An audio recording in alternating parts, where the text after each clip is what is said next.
Olá, bem-vindos ao canal Falas do Henrique. Henrique sou eu. A nossa intenção é passar informações de como funciona o plano espiritual. E nesse vídeo nós vamos falar sobre o inevitável. Bom, se você gosta dos nossos vídeos e puder clicar no joinha, vai ajudar a divulgar. Se você ainda não é inscrito, se inscreve e ativa o sininho. Desde já, muito obrigado. Então, você se lembra da última vez que você se sentiu sem esperanças e achou que por mais que se queira controlar as coisas, tem horas que elas fogem ao nosso controle? E então a gente se sente triste e desanimado e achamos que estamos sozinhos e não temos ninguém por nós?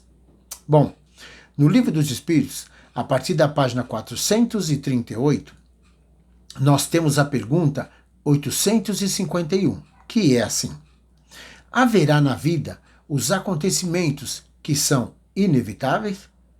Ou seja, aqueles dos quais não se pode fugir? E a resposta: o inevitável somente existe pela escolha das provas de sofrimento que o espírito faz antes de encarnar. E ao escolher essas provas, o espírito determina para si uma espécie de destino. Porém, isso só se dá quanto às provas físicas, mas quanto às provas morais e às tentações, o espírito, como possui o livre-arbítrio sobre o bem e o mal, é sempre senhor das suas decisões. E nesse caso, o inevitável não existe.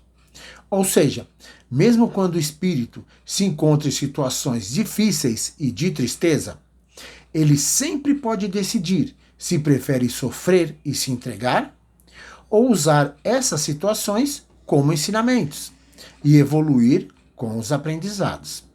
Bem, as ideias exatas ou falsas que os seres humanos fazem das coisas é que os levam a serem bem ou mal sucedidos, de acordo com seu caráter e a sua posição social. E muitas vezes acham mais simples e menos humilhantes, para o seu amor próprio, atribuir à sorte ou ao destino os insucessos que experimentam, do que atribuir a erros cometidos por eles mesmos, tanto nessa como em outras existências. Bem, é certo que algumas vezes existe sim a influência de espíritos, mas, de qualquer forma, cabe sempre ao indivíduo aceitar ou não essa influência, tanto para o bem como para o mal. Bom, na página 439, nós temos a pergunta 853A, que é assim: qualquer que seja o perigo que nos ameace, se a hora do nosso desencarne ainda não chegou, nós não desencarnamos? E a resposta: não. E vocês têm disso milhares de exemplos. Porém, quando é chegada a hora da partida, nada poderá impedir. Contudo, isso não significa que sejam inúteis as precauções que se tomam para evitá-la, visto que as precauções que se tomam são sugeridas com a finalidade de se evitar os perigos, que possam ameaçar a qualidade e o objetivo de cada existência. Pois mesmo que não seja chegada a hora da partida, um descuido ou uma imprevidência pode ocasionar um acidente grave, que comprometa a capacidade plena do corpo físico e, assim, impedir o espírito de realizar o que foi planejado para a sua encarnação. E assim o fato de uma vida ser posta em perigo constitui um aviso que muitas vezes o próprio espírito desejou, a fim de que possa se desviar do mal e, por consequência, se tornar melhor. Pois é por meio dos perigos que Deus lembra ao ser humano a sua fraqueza e a sua fragilidade. Bem, algumas vezes o indivíduo pode ter um leve pressentimento do seu desencarne, assim como pode ter o de que ainda não é o momento. E esse pressentimento vem a ele através dos espíritos, seus protetores, que assim o advertem para que esteja pronto a partir, ou então fortalecem sua coragem para que se livre do perigo. Como também pode ter a intuição da existência que escolheu, ou da missão que aceitou e que precisa cumprir. Entretanto, o ser humano não deve crer que tudo o que sucede esteja escrito, como se costuma dizer.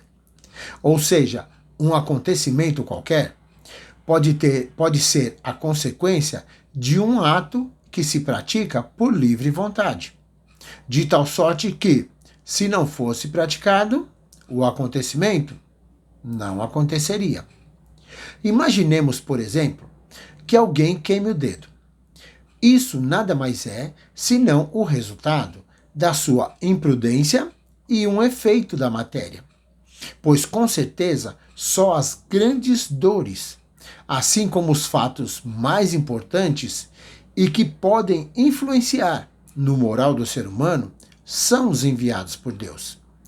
Porque esses sim são úteis tanto para a instrução como também para a depuração do indivíduo.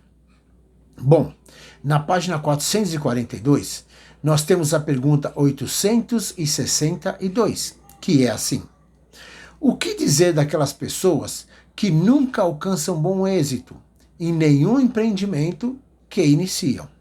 E a resposta: isso muitas vezes decorre do gênero da existência escolhida. É que, na verdade, essas pessoas quiseram ser provadas por uma vida de decepções, a fim de exercitarem a paciência e a resignação. E isso muitas vezes é resultado de caminhos falsos que as pessoas tomam, ou mesmo de ilusões que elas criam, em desacordo com as suas inteligências e aptidões. Ou seja, tem uma grande capacidade, tem uma grande chance de se afogar aquele que, mesmo sem saber nadar, tentar atravessar um rio nadando.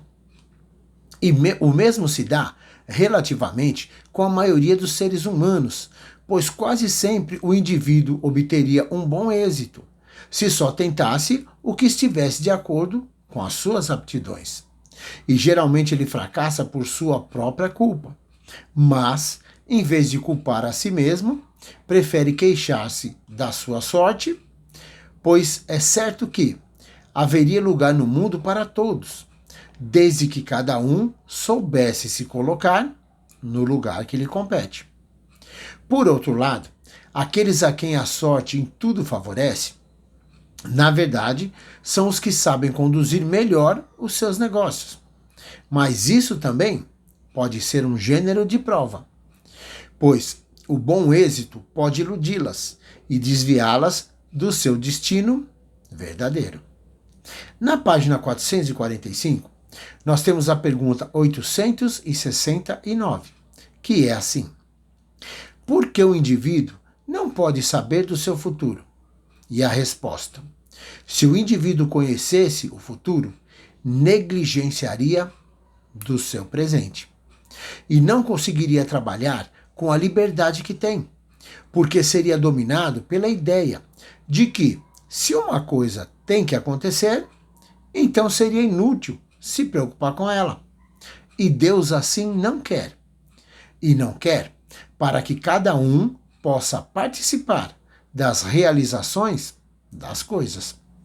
Então, como a espécie humana é constituída por espíritos mais ou menos elevados, e como o nosso mundo é um dos menos adiantados, nele conta maior número de espíritos com pouca elevação. Tal a razão por que vemos nele tanta perversidade. Então, dessa forma, nós devemos fazer todos os esforços ao nosso alcance para não precisarmos retornar nesse planeta após a nossa jornada atual. E também para que nós possamos merecer seguir para mundos melhores, onde nos lembraremos dessa nossa passagem por aqui apenas como um estágio da nossa evolução. E isso é para a gente pensar. Bom, esperamos mesmo que vocês possam aproveitar cada informação. Lembre sempre de cada momento bom da sua vida. Até o próximo vídeo. Tudo de bom e muita luz!